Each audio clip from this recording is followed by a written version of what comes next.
या खुदा बहरे जनाब मुस्तफ़ा इमदाद कुन, या रसूल अल्लाह अज़ बहरे खुदा इमदाद कुन, या शहीद करबला, या दाफ़िए करबो बला, कुल रुखा शहज़ादे कुल क़बा इमदाद कुन, गौसे आज़म बमने बेसरो सामा मददे, क़िबले ती मददे, काबे ईमा मददे, बगिरदा बे बला उफ्ताद कश्ती, मदद कुन मदद कुन मदद कुन, या मुईनुद्दीन चिश्ती क़ादिरियम नारे, या गौसे आज़म भी ज़नम, दमज़ शेख अहमद रज़ा खां कुतुब आलम भी ज़नम, बलगल उला बिकमालिही, कशफत तुजा बिजमालिही, हसनत जमीअ ख़िसालिही, सल्लु अलैहि व आलिही।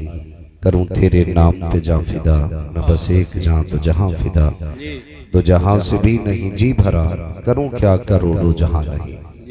जिसको अपने नबी से जितनी मोहब्बत है, कोशिश करें सारे लोग उतनी ही आवाज़ के साथ रसूल और आले रसूल की बारगाह में दुरूद व सलाम की डालियां निछावर कर लें। पढ़ें बावाज़े बुलंद, अल्लाहुम्मा सल्ली अला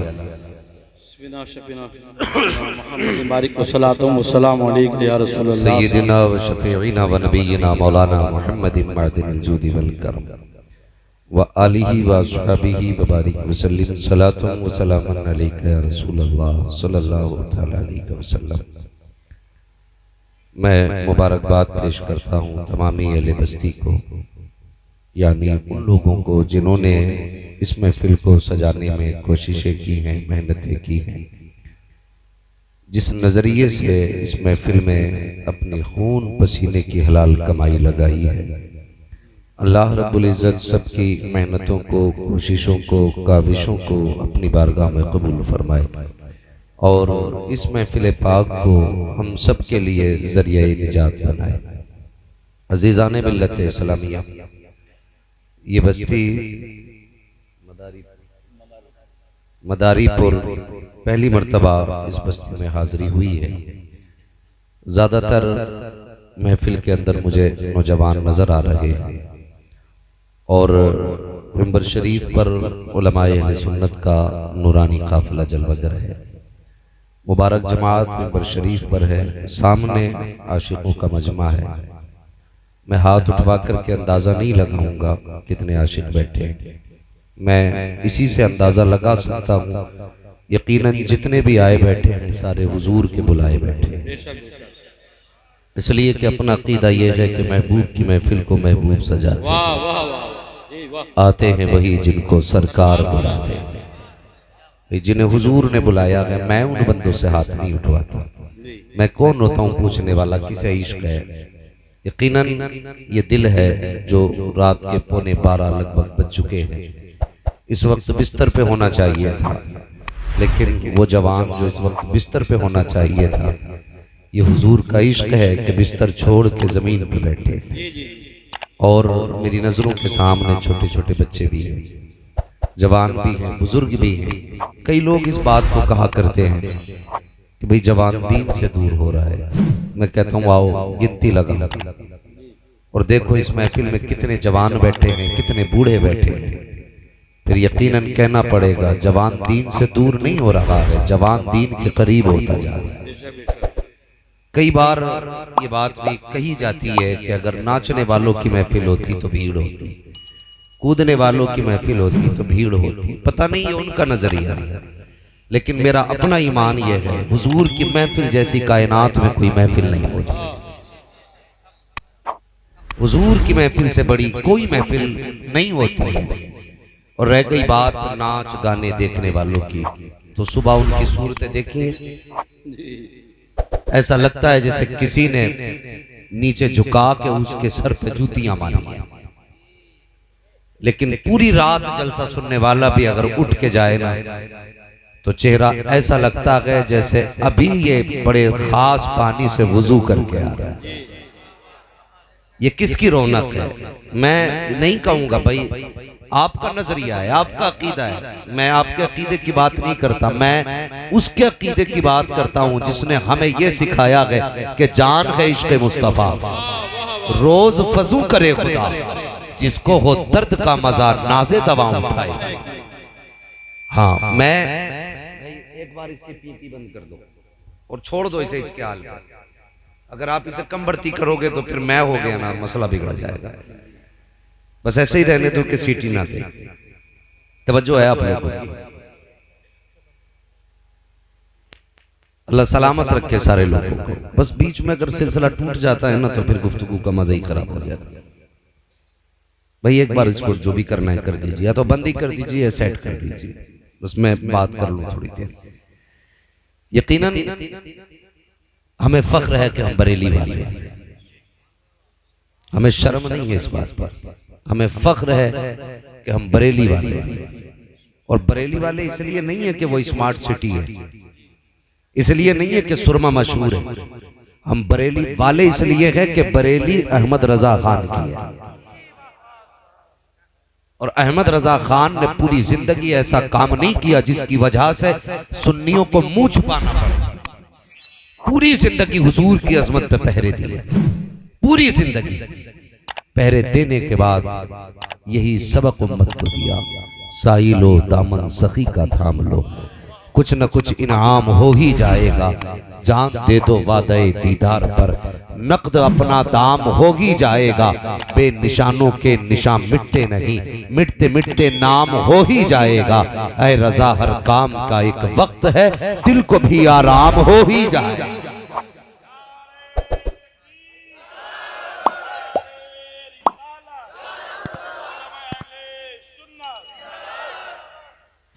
और यही उलमाए अहले सुन्नत का अपना मिशन है कि आज उम्मत हुजूर की चौखट तक आ जाए।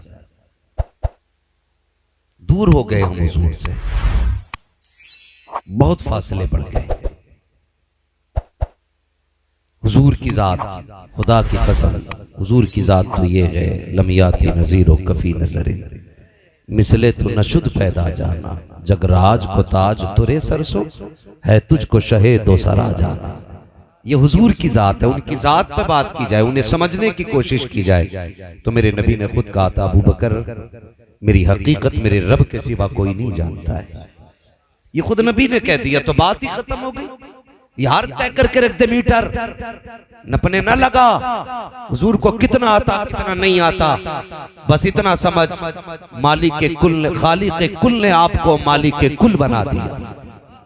खालिक के कुल ने आपको मालिक के कुल बना दिया।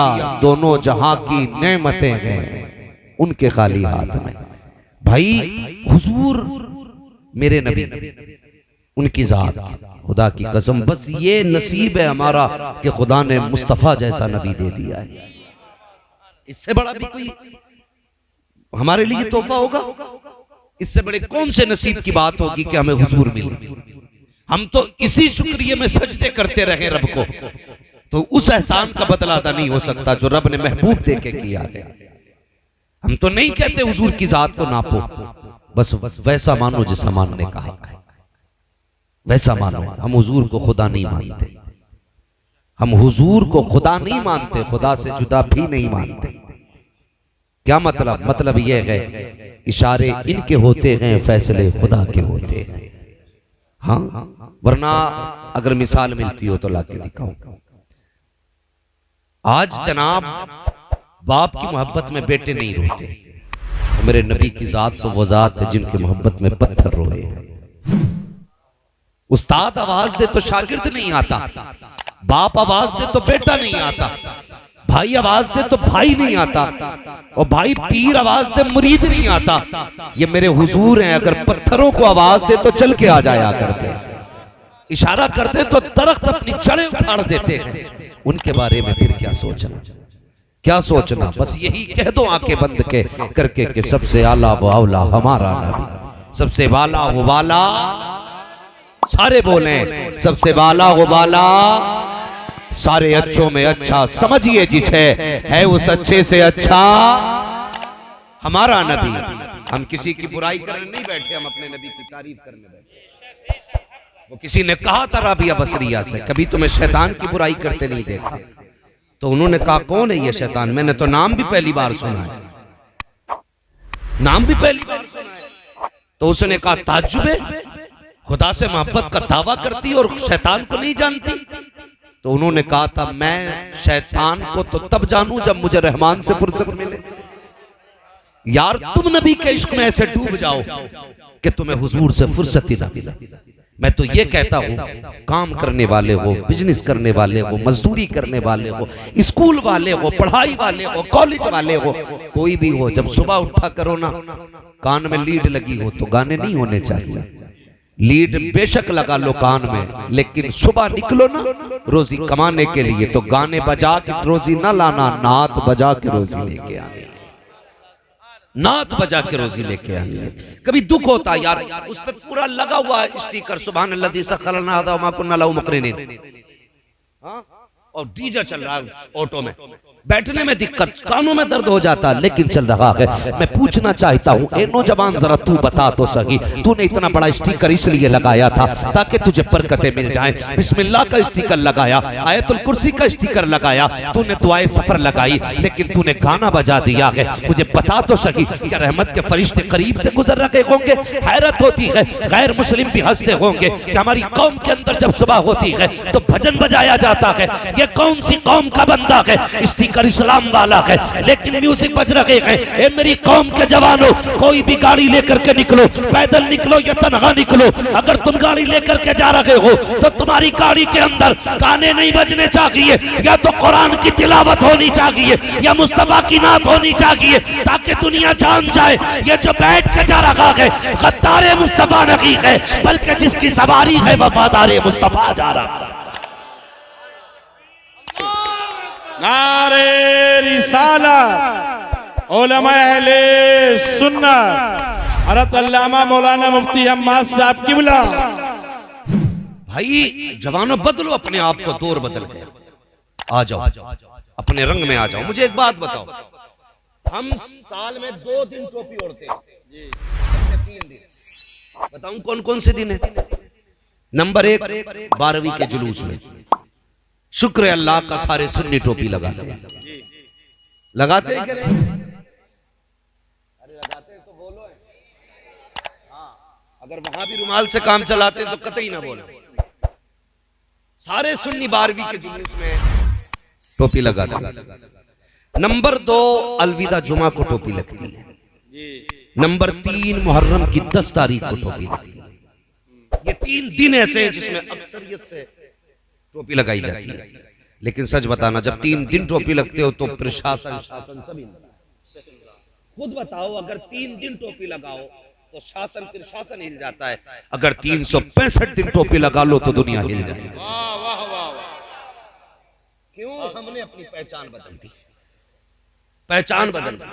हादसे होते, लोग कहते, कोई कहता आईडी चेक करो, देखो तो इसका नाम क्या है। अगर आईडी में नाम मिल जाए, नाम सुहेल है, अब्दुल्ला है, जुबैर है, पहचान हो जाती है कि मुसलमान का जनाजा पड़ा हुआ है। और अगर फर्ज कीजिए अगर आईडी भी ना हो और हादसा चेहरे की पहचान मिटा दे, फिर बताओ क्या किया जाता है? लोग कहते कि चलो अब इसके कपड़े उतारे जाएं, कपड़े बताएंगे ये किस जात से ताल्लुक रखता है। अगर ये मुसलमान होगा पता चल जाएगा। ए मेरी कौम के जवानों, बड़े दर्द के साथ कह के जाना चाहता हूँ, ऐसी पहचान बना लो कि तुम्हारे हाथ से भी पहचान न मिटा सके। घर से निकला करो, ऐसी आईडी लेकर के निकला करो कि जो आईडी तुम्हें दुनिया में मुमताज कर दे। आप कहोगे मौलवी वो कौन सी आईडी है? आज आईडी चेक करो तो किसी के नाम पे चिंटू लिखा हुआ है, किसी के नाम पे पिंटू लिखा हुआ है, किसी के नाम पे भूरा लिखा हुआ है, किसी के नाम पे गुड्डू पप्पू लिखा है।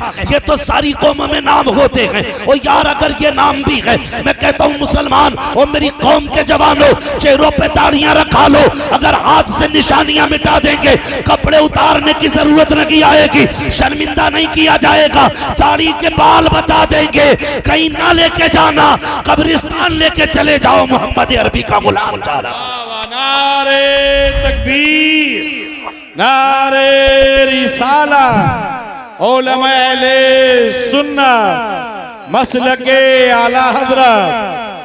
भाई बहुत गौर से मेरी बात, बहुत गौर से, मैं पूरे दावे के साथ अल्लाह के घर में बैठ के कह रहा हूं, कोई माँ अपनी औलाद के लिए इतनी नहीं रो सकती जितना मेरा नबी उम्मत के लिए रोया है। कोई नहीं रो सकता, किसी के लिए नहीं रो सकता जितना मेरा नबी इस उम्मत के लिए रोया है। उम्मत का फर्ज नहीं बनता? बोले बनता है कि नहीं बनता है? यार उनके लिए रो नहीं सकते तो उनके लिए इतना तो कर सकते हैं कि आज के बाद कभी मुस्तफा की सुन्नत पे उस तरह नहीं चलेगा। कर सकते कि नहीं? नौजवानों, मैं एक बात कहता हूं, जनाजे उठते देखे लोगों ने, मैयत होती है यार, सहरी है कहीं दाएं बाएं रखी होगी, क्योंकि हमारी कौम देखो कितनी किफायत शियार है, एक ही मसहरी पे पूरा गांव उठो देती है, एक ही मसहरी पे सारे जाने। और ये जो चारपाई है ना, ये अगर किसी के दरवाजे पे आकर रख जाती है ना, तो उस वक्त तक नहीं उठती जब तक उठा के कब्रिस्तान ना पहुंचा दे। मरना सभी को है, कब्र में जाना है। हम बरेलवियों का अकीदा यह है, हुजूर हमारी कब्र में तशरीफ लाएंगे। बोले इंशाअल्लाह। डर क्यों रहे हो भाई? खुल के बोलो, हुजूर हमारी कब्र में तशरीफ लाएंगे इंशाअल्लाह। वो कहा था ना किसी ने, आ गए कब्र में भी छुड़वाने। दर्द कितना है उम्मती के लिए, हम अकेले हैं, अंधेरा है, कौन आया बचाने के लिए? हुजूर आए, हुजूर आए ना। मैं बहुत खुशी होती है सबसे ज्यादा जनाजे में अगर ऐसे चेहरे देखूं जिन पे दाढ़ियां होती हैं, ऐसे चेहरे जिन पे दाढ़ी होती, और बड़ा दुख होता है उस बंदे को देख के जिसके चेहरे पे दाढ़ी नहीं होती। सोचो, अगर हुजूर ने तुम्हारा चेहरा देखा और दाढ़ी नहीं होगी, चेहरा फेर लिया, तो कोई दर है जिसे उनके सिवा खटखटाया जाए? वो कहा है ना किसी ने, उठ के जाऊं कहां मदीने से, क्या कोई दूसरा मदीना है? बताओ, हुजूर की चौखट के सिवा भी कोई चौखट है? मैंने यहां तक उलमा के फरमान देखे हैं, फरमाया गया अगर बंदा दाढ़ी लेके जाता है ना कब्र में, और आके फरिश्ते कपड़ा हटाते हैं और दाढ़ी देखते हैं तो कपड़ा ढक देता है, दूसरा कहता है हिसाब नहीं करना, वो कहता है यार क्या हिसाब लोगे, चेहरा बता रहा कि हुजूर के इश्क में जी के आया है। इससे भी बेहतर कोई मौत होगी अगर चेहरे पे सुन्नत सजी हो। जवान कहता भी शादी ब्याह नहीं हुआ मेरा, यही तो जवाब होता है ना, ब्याह यानी शादी नहीं हुई है ना, कहते शादी हो जाएगी तो रख लेंगे। कई जवानों के फोन आए मेरे पास, बच्चों के, अल्लाह उन बच्चों की उम्रों में बरकत अता करे। उन्होंने कहा हजरत जी मेरी उम्र 18 साल है, मैं दाढ़ी रखना चाहता हूं, मेरे माँ बाप रखने नहीं देते। क्या कहते? कहते अभी कोई उम्र आई है, यही जवाब होता है ना, रख लिए, उम्र आ गई। अगर कोई हमारे समाज में दाढ़ी रख लेता है ना, तो हमारे समाज के कुछ दयूस किस्म के लोग हैं जो उसे ताना देकर मार देते, मुल्ला हो गया, इमाम बन गया, कुतुब बना घूम रहा है, कुछ ना कहना, बस इतना कह देना मैं मदीने वाले का नौकर बना घूम रहा। कहना तो ये कहना उनका मजबूर, उनके लिए दाढ़ी रखी है। तो ये जो इस तरह के ताने देते ना, ये बातें कहा करते हैं कि नहीं अभी उम्र नहीं आई है। जरा दिल पे हाथ रखें और मुझे बताएं, जितने पैदा हुए थे हम में से कितनों के दांत थे पैदा होने के वक्त? कोई ऐसा बच्चा पैदा हुआ आपके इस मदारीपुर में कि जिसकी पैदाइश के वक्त दांत हो? थे दांत, दाढ़ी, दोनों चीजें नहीं थी ना? मैं पूछना चाहता हूं आज दांत है? बाद में जमे ना, क्यों नहीं थे और क्यों जमाए गए? सिर्फ इतना समझ लो, जब हम पैदा हुए हमारा मैदा कमजोर था, तो हम मजबूत ग़िज़ा खा नहीं सकते थे, अल्लाह ने दांत जमाए नहीं। तुझे अभी माँ का दूध पीना है, उसे दूध को मुंह से काटना नहीं पड़ता है, दांतों से चबाना नहीं पड़ता, इसलिए दांत, बोले दांत नहीं थे ना। फिर कब जमाए गए? जब मैदा मजबूत हुआ, हम कुछ खाने लायक हुए।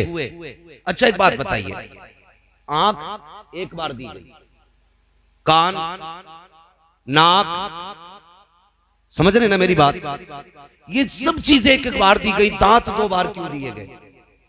जी खुद भी इस चीज पे गौर किया करो, सोचा करो। पहले अल्लाह ने दूध के दांत जमाए, जिन्हें कच्चे दांत कहते हैं, वो इसलिए जमाए गए कि अभी तेरा मैदा मजबूत चीज खाने का नहीं, कच्ची चीजें चबाने का, इसलिए कच्चे दांत जमा रहे। फिर वो तोड़े रब ने, फिर मजबूत निकाले। ये क्या दिन में टूट गए पहले वाले? 6 साल में टूट जाते हैं, 5-6 साल में खत्म, और फिर जो दोबारा जम के आए 12 साल में थे वही जो बदल गए, वही थे ना।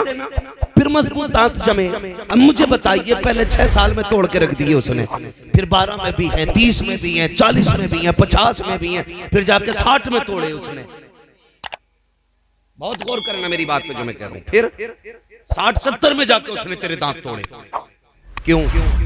उसने फिर मजबूत जमाया और तब तक रखे जब तक तू हजम कर सकता था। फिर तेरा उम्र के लिहाज से मैदा कमजोर हुआ, उसने फिर तोड़ दिए।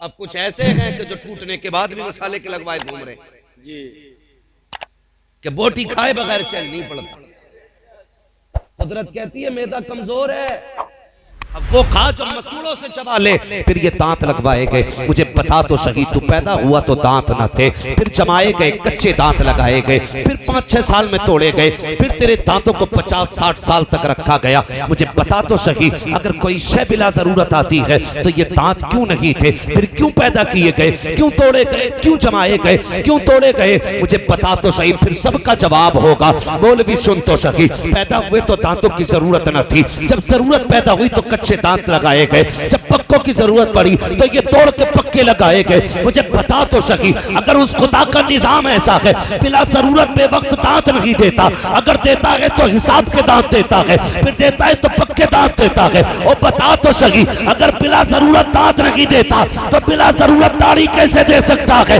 अगर बेवक्त दांत नहीं जमते तो दाढ़ी कैसे जम के आ गई? तू कहता वक्त नहीं आया है, तू बता। रब कहता है वक्त आ गया है, तू कहता वक्त नहीं आया है। तू सच्चा या खुदा सच्चा? कायनात कहती है खुदा से बड़ा कोई सच्चा नहीं है। अब जो कहते हैं वक्त नहीं आया है, दाढ़ी मुंडा दो, जब वक्त आएगा तो रख लेना। मौत का फरिश्ता गिरबान पकड़ के कहता है तेरी दाढ़ी का वक्त नहीं आया, तेरी मौत का वक्त आ चुका है। वाह, जिंदाबाद जिंदाबाद। पहचान ऐसी बनाओ, ये किसी का मसला नहीं है। कोई घोट के नहीं पी जाएगा। तुम्हें किस मौलवी को गोली मारी दाढ़ी की वजह से? नहीं मारा किसी ने आज तक? बताओ। कोई नहीं मारता, लेकिन एक वहम है ना, लोग क्या कहेंगे, लोग क्या कहें। अरे यार लोग छोड़, ये सोच मुस्तफा क्या कहेंगे, ये सोच हुजूर क्या कहेंगे। दाढ़ियां रखो और सोया करो ना, तो फिर ये सोच के सोया करो कि क़यामत में हुजूर देखेंगे तो कहेंगे फरिश्तों छोड़ दो, ये वो है जिसने जमाने के परवाह किए बगैर मेरी परवाह की थी, छोड़ दो इसको। ये सोच के दाढ़ी रख के तो देख, फिर देख मुस्तफा कितने राजी होते, कितने राजी होते। और खुदा की कसम, जो लोग ये कहते नहीं नहीं दाढ़ी वाले अच्छे नहीं होते, ये भी बड़ा एक ट्रेंड चला है, लड़कियां पसंद नहीं करती हैं। मैं कसम खा के अल्लाह के घर में ये आपको वजीफा बता के जा रहा हूं, अगर कोई लड़की तुम्हें दाढ़ी की वजह से ना रिजेक्ट कर दे, रिजेक्ट कर दे, तो रात को सोने से पहले हुजूर पे 111 बार दुरूद पढ़ना और सिर्फ इतना कहना, या रसूल अल्लाह मेरा कसूर क्या है कि मुझे रिजेक्ट किया गया? सिर्फ ये कि मैंने आपकी सुन्नत पे अमल किया है। दावे के साथ कहता हूं, कुछ दिन नहीं गुजरेंगे कि अच्छा रिश्ता तेरे दरवाजे पे आके खड़ा हो जाए। इसलिए कि जब ये भिखमंगे देते हैं अपनी औकात के हिसाब से देते हैं, और जब आका देते हैं अपनी हैसियत से देते हैं। और मेरे मुस्तफा की हैसियत क्या है? सुन, बरेली से आवाज आती है, कौन देता है देने को मुंह चाहिए, देने वाला है सच्चा हमारा। नारे तकबीर, नारे रिसालत, उलमा अहले सुन्नत। करेंगे कोशिश इंशाअल्लाह, हुजूर से रिश्ते मजबूत करेंगे इंशाअल्लाह। हाँ, और लोग अल्लाह सलामत रखे, ये मेरा कमाल नहीं। अगर कोई बंदा कहे मैंने उसकी तकरीर सुन के दाढ़ी रखी यार उसका कमाल है, नहीं, ये सिर्फ हुजूर का करम है।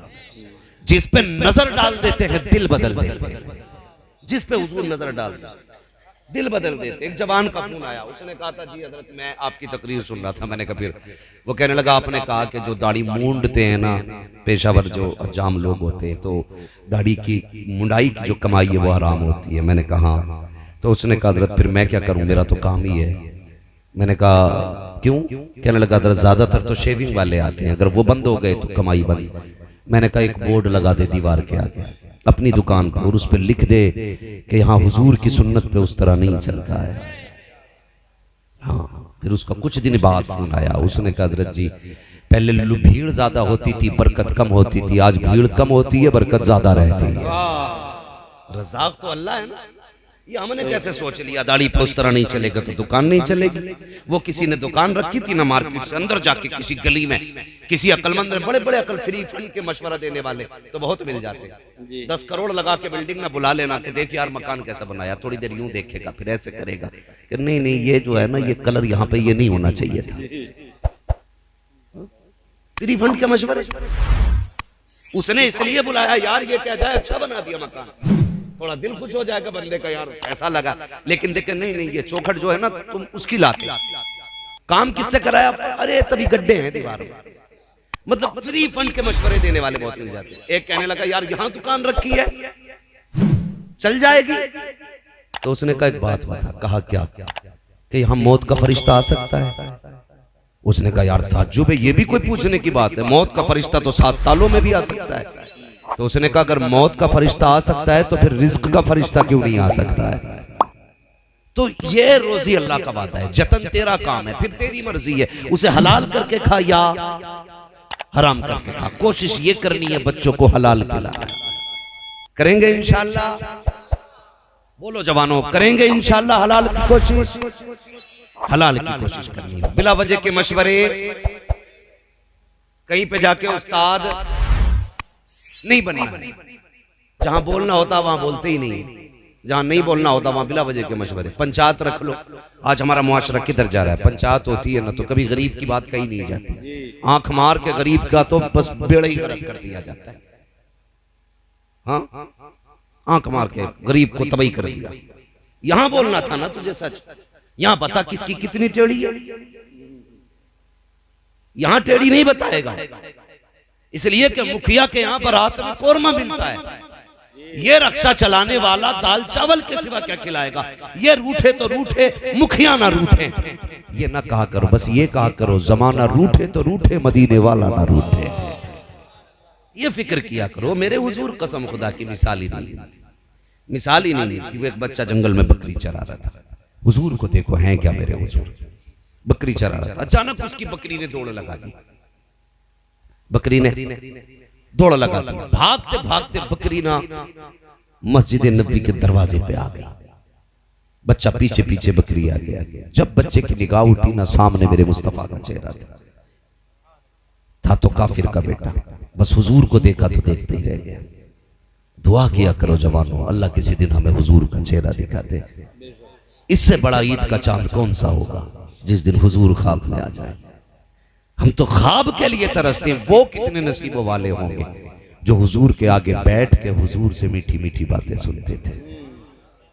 हाँ, वो कितने नसीबों वाले होंगे। जब देखा ना बच्चा देखते ही रह गए। बस फिर क्या था, उसने किसी से कहा ये कौन है? तो किसी ने कह दिया तू नहीं जानता, ये मोहम्मद रसूलुल्लाह। बस वो खड़ा रहे, हुजूर को देख रहा। हुजूर ने देखा और हुजूर और कोई गैब क्या तुमसे निहा हो भला, जब ना खुदा की छुपा तुम पे करोड़ों दुरूद। हुजूर उठे, बच्चे के पास आए, बेटे जाता क्यों नहीं? उसने कहा आप अल्लाह के रसूल हैं? हाँ हाँ। कहने लगा मुझे आपसे प्यार हो गया, अब जानने को जी नहीं चाहता। हुजूर ने फरमाया चला जा। कहा नहीं, अगर नबी है तो फिर कलमा पढ़ाइए। मेरे हुजूर ने कलमा तो पढ़ा दिया। बस फिर क्या था, बच्चा पलट तो आया लेकिन वो हुजूर का चेहरा था। ये हमारे अक्सर लोग मदीना शरीफ घूम के आए हैं, आप में भी गए होंगे। वो किसी ने कहा था लौटा गए मदीने से उबैद अपना बदन ही, जो रूह थी वो अब भी मवाजा पे खड़ी है। हुजूर के रोजे से लौटने के बाद बंदा हिंदुस्तान में जिंदगी गुजार ले, लेकिन जब भी सलाम पड़ेगा तसव्वुर में गुंबदे खजरा की जालियां रहती हैं। ये उनके रोजे की कशिश है। बता अगर रोजा इतना प्यारा है तो चेहरा कितना प्यारा होगा। चला गया देख के। फिर क्या था, सुबह भी नबी नबी, शाम भी नबी नबी। मेरी समझ में बात नहीं आते, बंदे लोग बातें करते हैं अल्लाह अल्लाह किया करो, अल्लाह अल्लाह किया करो। रब तो खुद फरमाता जाल तू जिक्र का जिक्री, महबूब तेरे जिक्र को मैंने अपना जिक्र बना दिया। जो तेरी बातें करेगा वो मेरी बातें करेगा। हाँ, जो तेरी बातें करेगा वो जोर से, वो थके तो नहीं है? बोलो अभी नहीं थके ना? पीछे वाले भी सारे बरेली वाले बैठे, मैं नहीं कहता भाई कोई उठ के जाए या उठ के बैठे, मैं कहता हूं बैठ और तासुब की है ना कटा, इंसाफ का चश्मा लगा, फिर देख बरेली वाले कैसी बातें करते हैं। जी जी हाँ, ये कह के न जाए तो फिर बात होगी मैं मुजरिम हूं आका मुझे साथ ले लो, कि रस्ते में है जा बजा थाने वाले। हाँ, अगर रोजा ऐसा है तो चेहरा कैसा होगा। उठते बैठते नबी नबी पहुंच गया था। क्या बच्चा यतीम था, चचा ने कुछ बकरियां लेके दी थी, उनको चराया करता था, उसके जरिए गुजर बसर होती थी। एक दिन चचा पीछे से आया ना, उसके नबी जबान पे नबी नबी था। चचा ने कहा किसकी बात कर रहा है? उसने कहा अपने महबूब की बात। कहा ये महबूब कौन है? कहा तूने नहीं देखा है, अगर देख लेगा तो तू भी उसकी बातें करने लग जाएगा। का नाम क्या? का नाम मोहम्मद है। इतना सुना बस फिर क्या था, चेहरे पे एक रंग आता दूसरा जाता। अल्लाह अकबर जलाल आया। चचा ने कहा ये तो मेरे दुश्मन का नाम है। कहा तेरा दुश्मन होगा, मेरा तो महबूब लगा करता है, तुझे दुश्मनी है, मुझे तो इश्क है उससे। चचा ने इतना सुना मारना शुरू किया। सर्दी के दिन थे, मारता हुआ घर लेकर के आया। अल्लाह अकबर घर में बंद किया, कहने लगा शाम तक का वक्त है, फैसला कर, ये मकान मैंने तुझे दिया है, तेरा बाप तुझे छोड़ के मर गया था और तेरी माँ इसको तुझको मेरे पास छोड़ के चली गई। घर मैंने दिया, लिबास मैंने दिया, ये बकरियां मेरी है, मेरा फैसला ये था। आगे चल के अपनी बेटी को मैं तेरे निकाह में देता, लेकिन अब तुझे फैसला करना है। अगर तू उनका नाम नहीं छोड़ेगा तो मैं तुझसे मकान भी लूंगा, लिबास भी लूंगा, बकरियां भी लूंगा, अपने से अलग कर दूंगा, जहां तेरा जी चाहे वहां जाना। अल्लाह अकबर, हर सितम किया गया इस बच्चे पर, शाम तक बंद रखा गया। सर्दी की रात थी। चचा ने आके दरवाजा खोला, बाहर निकाला, बगल में हाथ बच्चे के हैं। चचा ने कहा अब बता क्या मर्जी है, तुझे मैं चाहिए या मदीने वाला तुझे तेरा महबूब चाहिए? बच्चे ने एक निगाह चचा पे डाली, मकान पे डाली, बकरियों पे डाली, कहने लगा जा, ये सारी दौलत तुझे मुबारक हो, मदीने वाले की मोहब्बत मुझे मुबारक हो, मैं सब कुछ छोड़ के जा रहा हूँ। जब इतना कहा था, चचा ने कहा प्यारे जरा कपड़े भी उतार दे, ये मेरे पैसे के हैं, जूतियां भी उतार दे, ये मेरे पैसे की हैं। यार सर्दी की रातें हैं, आज हम किसी अजनबी को गरीब को देखें, बदन पे चादर नहीं है, हम अपना कपड़ा उतार के दे देते हैं। वो कैसे जल्लाद लोग थे, सगे भतीजे के बदन से कपड़े उतरवाए। उसने कहा इतना तो दे दे कि सतर छुप जाए। उसने कहा जा, जिसे प्यार करता है उसी की चौखट पे चला जा। मगर कसम खुदा की बरेली से आवाज आती है, मंगता तो है मंगता, कोई शागों में दिखा दो जिसको मेरे सरकार से टुकड़ा ना मिला हो। नबी के चाहने वाले कभी शर्मिंदा नहीं होते हैं। चचा ने कपड़े उतारे हैं, सर्दी की रातें हैं। बच्चे ने सोचा जाऊं तो कहां जाऊं, आज कौन सीने से लगाएगा। ख्याल आया वो माँ जो बचपन में छोड़ के चली गई थी, उसने दूसरे शख्स से निकाह किया था, आखिर उसकी औलाद हूं मैं, कुछ तो दर्द होगा उसके सीने में मेरा। चलो उसके दरवाजे पे चलते हैं। रात के वक्त में दरवाजा बजा, अंदर से औरत की आवाज आई है। कौन दरवाजे पे आया है? बच्चे की चीख निकली। रो के कहा ए माँ, तेरा वो लख्ते जिक्र आया है जिसे बचपन में छोड़ के चली आई थी। ए माँ वो आया है जिसे बचपन से ममता का आंचल ना मिला। ए माँ वो आया है जो सारी जिंदगी तेरे आंचल को तरसता रहा। ए माँ वो आया है जो सारी जिंदगी माँ के प्यार को तरसता रहा। इतना माँ ने सुना, तोड़ के दरवाजा खोला, बेटे को नंगा पाया। माँ की चीख निकल गई, हाय मेरे लख्ते जिगर ये क्या हुआ? नूरे नजर बता तो सकी। बच्चे ने पूरा वाकया सुनाया। माँ ने एक चादर लाके दी, कहा बेटे ले इस चादर को लपेट ले ताकि सर्दी भी बच जाए, तेरा सतर भी छुप जाए। बच्चे ने चादर के 2 टुकड़े किए, एक टुकड़े का तहबंद बनाया, दूसरे टुकड़े को बदन पे डाला। माँ ने कहा बेटे बता तो सही जा किधर रखा है? बच्चे ने कहा माँ महबूब की चौखट पे जा रखा हूँ। कौन है ये तेरा महबूब? कहा माँ मेरा महबूब वो है जो एक बार देख लेता है उसी का हो जाया करता है। ए माँ उसी की तो कीमत चुकाई है। अल्लाह अकबर। माँ ने कहा था बेटे 3 दिन रुक जा, 3 दिन की मोहलत दे दे, मैं तुझे अपने हाथों से कपड़े सिल के पहना दूंगी। बच्चे ने कहा था माँ मैं रुक तो जाता, लेकिन मौत का पता नहीं है ये कब आ जाए। अगर इस बीच में मुझे मौत आ गई तो यार से दूर रह के मर जाऊंगा। ए माँ मैं बर्दाश्त नहीं कर सकता। जैसी तोड़ लगाई है, नंगे पैर जा रहा था, पैरों में छाले पड़े, टूट गए, संग रेसे लगे, पैरों में जख्म हुए, लेकिन अरब का रेगिस्तान तो हार गया था। आशिक के कदम नहीं हारे हैं। तोड़ते तोड़ते मदीने की तरफ जा रहा था। किसी ने कहा किधर जा रहा है? कहा मुस्तफा के पास जा रहा हूँ। कहा ऐसे लिबास में उनके पास जा रहा है? वो तुझे टुकरा देंगे, तुझे सीने से क्यों लगाएंगे? तू है क्या? तेरी औकात क्या है? तेरे बदन पे कपड़े भी सही नहीं है। बच्चे ने कहा यार रुक जाना चाहिए, वो कैसे अपनाएंगे मुझ जैसे को? लेकिन इश्क ने कहा था चल तो यार, सुना है जिसे कोई सीने से नहीं लगाता उसे आमिना का लाल सीने से लगाया करता है। ये फिक्र लेकर के जब इसने दौड़ लगाई है, उधर मुस्तफा को देखो, मेरे नबी का इल्म गैब मुलाहिजा करो, जैसी राह गुजर रही है।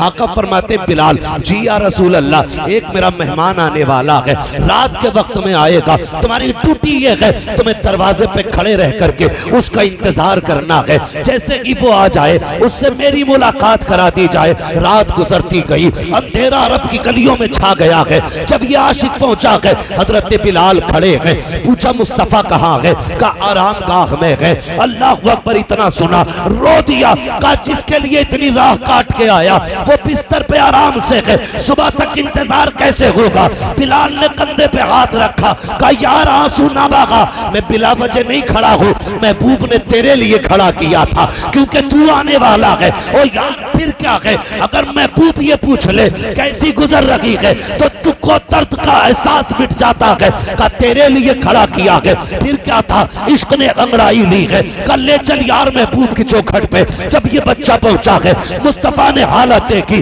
फरमाया बता प्यारे कैसी गुजरी है, क्या हुआ है? बच्चे ने रो के कहा यार तेरे इश्क की कीमत चुका के आया हूँ। मुस्तफा ने सीने से लगाया, फरमाया नाम क्या है? अब उस आशिक का जवाब सुनना। बच्चे ने कहा था महबूब गुलामों से नाम नहीं पूछा जाता, जो आका कह देते हैं वही नाम हो जाया करता है।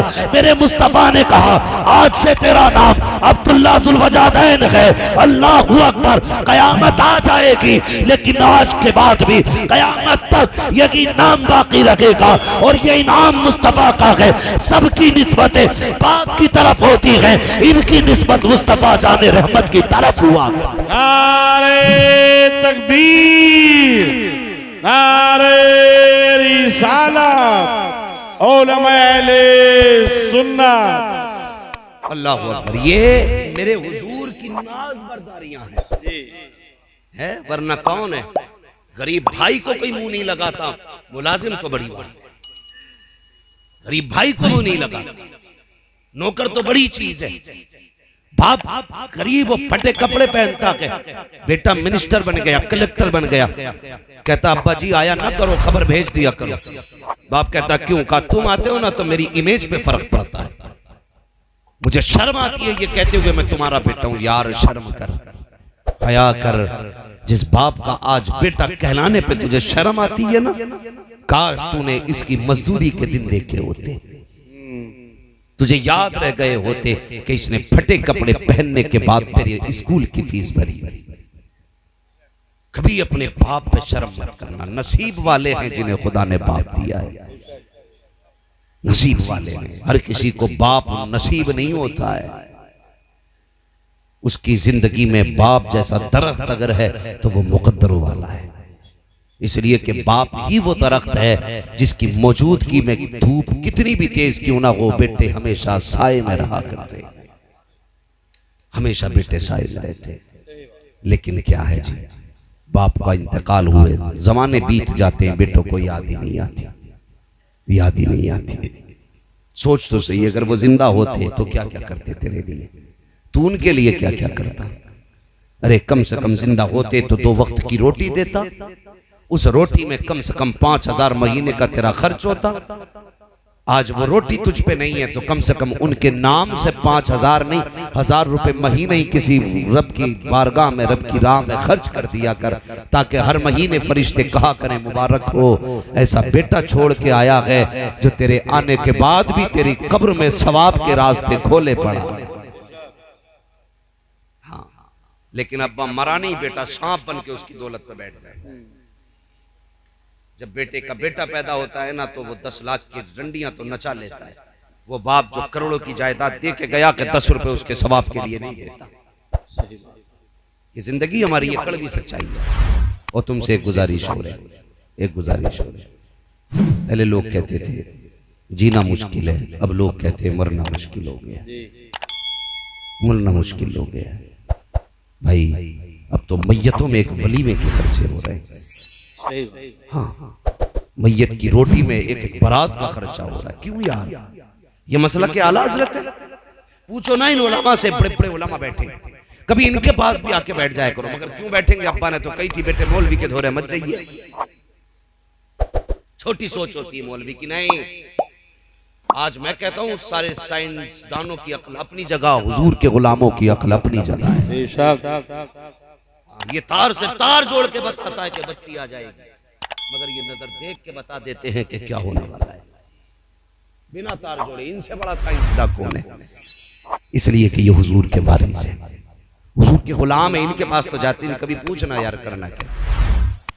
कह रहे अब्बा मर के बताओ सवाब के लिए क्या करूं। मैं बड़ा चाहता हूं मेरे अब्बा को जन्नत मिले। मैं सीधी बात कहता हूं, अब्बा मरा था ना अब्बा तो सरहाने खड़ा होता जनाजे के, मत्था चूम के कहता या रसूल अल्लाह, मैंने अपने बाप के सवाब के लिए ऐलान करता हूं आज के बाद कभी दाढ़ी नहीं मुड़ाऊंगा। बाप कब्र में जा रहा है, ऐलान करता हूं आज के बाद कभी नमाज नहीं छोड़ूंगा। अल्लाह फरिश्तों से कह देता बस हिसाब न लेना, ये वो बंदा है आते आते जिसके जनाजे ने एक बंदे को नमाजी बना दिया। ये किया करो, ये किया करो। ऐसे अल्लाह ताला नसीबे भी बुलंद करता है और अल्लाह ताला उसकी बरकतें भी अता करता है ना। हम तो लड़ जाते हैं, उधर मैयत की मिट्टी पूरी नहीं रखी जाती, यहाँ प्लेटों में झगड़े हो जाते। कई लोग यार मैं जा रहा हूँ, मुझे रोटी देखनी है जाके। अभी दुआ नहीं हुई है कब्रिस्तान में, अभी दुआ नहीं हुई है, मगर ये भागता गरीब बिरयानी की तरफ, बेगों की तरफ। वो यार ये गरीबों का हक है, यतीमों का हक है, ये परदेशियों का हक है जो तुम खा रहे हो बैठ कर। लेकिन यहाँ तो क्या है, बंदा सुबह से एक बंदे ने मुझसे पूछा जी हम क्यों नहीं खा सकते मैयत की रोटी। मैंने कहा तू यतीम है, गरीब है, मिस्कीन है, क्या है तू? उसने कहा सुबह से कब्र खोद रहा हूं मैंने कहा बाजी एहसान कर दिया तूने, कब्र खोदेगा तो रोटी भी उसके घर का आएगा। सोचा करो यार, मौत बहाने से आती है। कैसे आती है? बहाने से आती है ना। अक्सर मौतें हॉस्पिटल में हो रही हैं, यही है ना वजह। हॉस्पिटल में अक्सर मौतें, और हॉस्पिटल वाले अल्लाह माफ करे, डॉक्टरों ने भी, कुछ डॉक्टरों ने भी तबाही मचा रखी है। कुछ डॉक्टरों ने भी, अल्लाह हिदायत नसीब करे। लोग पहले डॉक्टरों को मसीहा कहते थे, आज मैं कहता हूं डाकू। डाकू हैं। उस वक्त तक मुर्दे की भी जान नहीं छोड़ते जब तक उसकी जमीन नहीं बिकवा देते।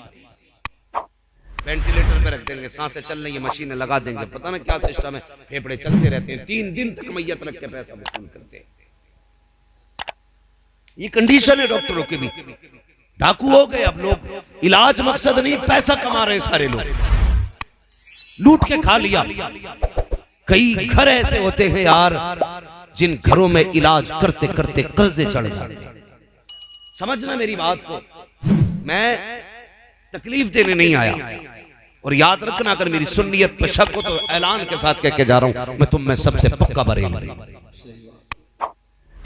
लेकिन मेरी बात समझना, कई बार मकरूज हो जाते हैं हम लोग इलाज करते करते, लाखों का कर्ज हो जाता है बीमार के बच्चों पर, फिर भी सांसें साथ नहीं देती।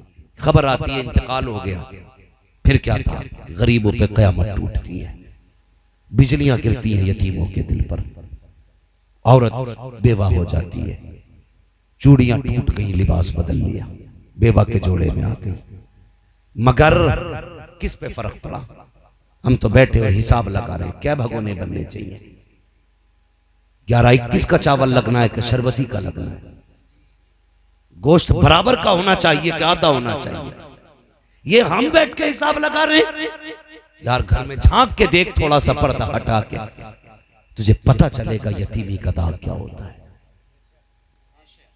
पता चलेगा यतीमी का दाग क्या होता है। किसी कोने में बेटी बेहोश नजर आएगी और उसका बेटा लोगों को लिपट लिपट के रोता होगा, हर चेहरे में उसे बाप का चेहरा दिखाई देता होगा। तुझे बिरयानी की पड़ी है, गोश्त तोलने पे लगा, कितना लगेगा? उस बेवा से पूछ जिसने आज सफेद दुपट्टा ओढ़ा है, ये जिंदगी में कभी मुस्कुरा पाएगी कि नहीं? हम अब भी हिसाब लगा रहे, खाने वाला गलत न कह के जाए चावल 11-21 का लगेगा बिरयानी। इतनी भी गैरत नहीं रही हमारी कौम में, इधर जनाजा भी घर नहीं आता है, बैठ के लोग कहते हैं जाओ पूछ के आओ, चावल घर में है कि खरीदा जाएगा। ओ यार, जिन पे 50,000 का कर्जा हो चुका है, जो लाखों के कर्जे में डूब चुके हैं, जिनके घर खुद कई दिन से खाना नहीं बना, वो तुम्हें 11-21 का चावल कहां से देंगे? वो तुम्हें शरबती कहां से देंगे? पूछ देखो कहां से आएगा। बच्चे कहते हैं मत देख, वो 4 गांव के जिम्मेदार लोग खड़े हैं, चावल के बारे में पूछ रहे हैं, मां कहां से आना है? तो वो बेवा कहती बेटे कह दे इनसे कि हम पहले से 50,000 के कर्जमंद हैं, जाओ जो चाहो चावल खरीद लो, जहां से शोहर की दवा का 50,000 का कर्जा दिया जाएगा, वहां से तुम्हारी भूख का 30,000 का भी अदा कर दिया जाएगा। फिर मजे ले लेकर के पोटियां उड़ाई जाती हैं। शर्म आनी चाहिए हमारी कौम को, जिसका हक नहीं वो भी टूट जाया करते हैं, जिनका नहीं है वो भी खाया करते हैं। ये मसलक के आला हजरत नहीं है, बल्कि मसलक के आला हजरत तो ये है, अगर तुझे पता चला था कोई गरीब यतीम छोड़ के गया है, कोई गरीब अपने पीछे रोटी पेटी छोड़ के गया है, भूखा पेट लेके ना जा, अपने घर खा के जा, 100-500 रुपए जेब में डाल और उसके दरवाजे पे पूछ, फिर पता कर जा करके इसका बेटा यतीम कौन सा है। तू देख, जो सबसे ज्यादा तड़पता होगा वो यतीम उसी का होगा। जेब से 500 रुपए निकाल, यतीम की जेब में डाल दे, इधर यतीम खुश हो जाएगा, उधर पैदा करने वाला खुदा भी तुझसे राजी हो जाएगा। नारे तकबीर, नारे रिसालत, उलमा अहले सुन्नत, हज़रत अल्लामा मौलाना मुफ्ती हम्माद साहब किबला। ये बढ़ते इखराजात कम करो, ये जो फजूल खर्ची है इसे खत्म करो, सिर्फ उतना रखो ताकि गरीब सुकून से अगर जी ना सके तो सुकून से मर जरूर जाए। खत्म करेंगे इंशाअल्लाह। बचें इस रोटी से, खुद ना खाएं, जिनका हक है सिर्फ उन्हीं को खाने दें, खुद ना खाएं। आपको तो हुक्म दिया गया था दफन के बाद इतनी देर कम से कम कब्र पे ठहरो, जितनी देर में ऊंट ज़िबा किया जाए, खाल उतारी जाए, गोश्त की बोटियां की जाए और वो गोश्त तकसीम किया जाए, इतनी देर कौन ठहरता है? बड़ी बेवफा दुनिया है। सगा बेटा भी 2 मिनट कब्र पे मिट्टी के बाद रुकने तैयार नहीं। अजान के लिए भी लोगों का मुंह देखा जाता है, कौन पढ़ेगा अजान? हाफिज जी पढ़ेंगे। क्यों? हाफिज जी ने कर्जा खा रखा तेरे बाप का, तुझे अजान नहीं आती? क्या ही अच्छा होता बाप कब्र में होता, बेटा अजान के कल में कह के सुनाता। क्यों नहीं किया हमने ये इंतजाम? हम इतने बेवफा हैं, बस आंखें बंद होने की देर है सारे मुंह मोड़ जाते। उनसे क्या वफा करनी यार, जो एक लम्हे के साथी नहीं। वफा करनी है तो उससे करो जो यहां हाथ पकड़ता है तो फिर जन्नत में जाके छोड़ा करता है। अपने नबी से वफा करो, मुस्तफा से वफा करो यार, रुक जाया करो कब्रों पर। कितने लोग ऐसे हैं हजरत जी कहते हैं, मैं एक साहब मुझसे कहने लगे बड़ा गरीब हूँ, परेशान हो गया हूँ, पहले अच्छा खासा हिसाब था लेकिन अब तो मुसीबतों पे मुसीबतें आ रही हैं, कोई वजीफा तुम्हें तो आता होगा। मैंने क्यों? मैंने कहा चिल्ले किए। कहता नहीं तकरीरें तो बहुत करते हो। तो मैंने कहा हमें तकरीरों में चिल्ले ही सिखाए गए। नहीं बताओ ना कोई वजीफा। मैंने कहा सच बता। कहा क्या? मैंने कहा माँ बाप है। कहने लगा नहीं इंतकाल कर गया। मैंने कहा उनकी कब्र पे कब गया था? कहने लगा कब्रिस्तान तो जाता हूं लेकिन अम्मा की कब्र पता नहीं कहां है। ये हमारी कौम से कब्रों के निशान तक हम भूल गए। हमने कहां बाप को उतारा था कुछ याद नहीं रहा। भाई मैंने उससे कहा चल तुझे कोई किसी वजीफे की जरूरत नहीं। उसने कहा फिर मैंने कहा पता कर किसी बुजुर्ग से तेरी माँ की कब्र कहां है, बाप की कब्र कहां? कहा फिर मैंने रोज सुबह सुबह माँ बाप की कब्र पे जा और जो भी तुझे याद है कलमा शरीफ दुरूद शरीफ पढ़ो, उनकी रूह को बख्श दे। आते आते बस इतना कह दिया कर अब्बा अम्मा मेरे लिए दुआ करो। नौजवानों माँ बाप जमीन के ऊपर होते हैं तब भी औलाद के काम आते हैं, जमीन के नीचे होते हैं तब भी औलाद के काम आया करते हैं। इन्हें हर जगह फिक्र रहती है।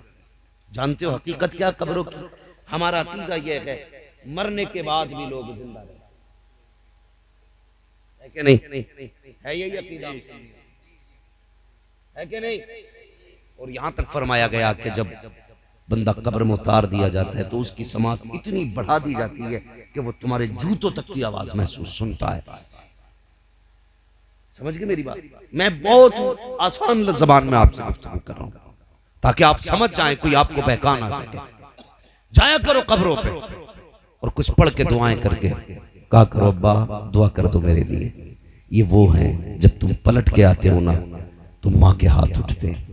अगर बाप कब्र में लेटा है ना तो उसके हाथ उठते हैं। पहली बात तो ये, अगर कोई बेटा अपने बाप की कब्र पे जाता ना जुमे जुमे को, तो जो दाएं बाएं कब्र वाले होते हैं ना, जिनके अपने नहीं आया करते, वो कहते हैं मुबारक हो, तो कितना नसीब वाला है, तेरा बेटा तुझसे मिलने आ रहा है। ये कहते हैं तेरा बेटा तुझसे मिलने आ रहा है। मुबारकबाद यह होती है, मुबारक हो तेरा बेटा आ रहा है। हम जाके खड़े होते हैं तो पड़ोस वाले पूछते हैं, यार हाँ जाओ ना मेरे बेटे से भी कह देना एक चक्कर वो भी लगा जाए। वो हमें बुलाना चाहते हैं लेकिन हम जाना नहीं चाहते। वो बुलाते हैं हमें।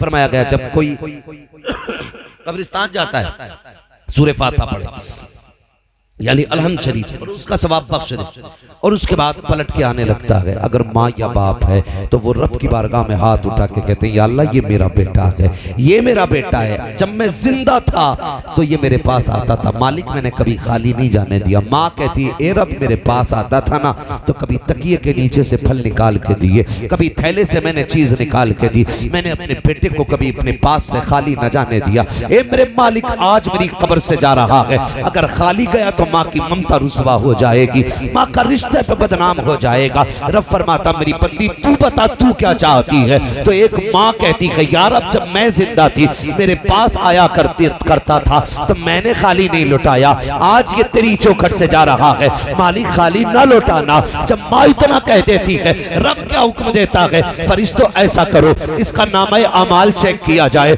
फरिश्ते नामा अमाल चेक करते हैं, क्या लिखा है? या अल्लाह गुनाह ही गुनाह है। रब फरमाता गुनाहों को नेकियों में बदल दिया जाए। फिर पूछा जाता है, बताओ किसकी लिस्ट में है?